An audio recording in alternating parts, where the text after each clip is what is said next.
اینم از این.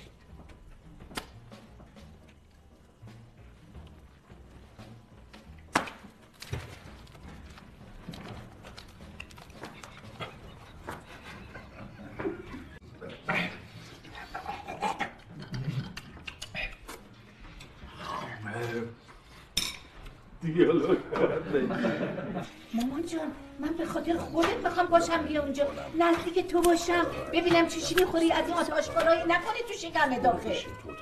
بد کاری میکنم؟ بذار من حلش کنم، من با تجربه ببخشید خودش بفرسن نکن تو رو به خدا اینجوری.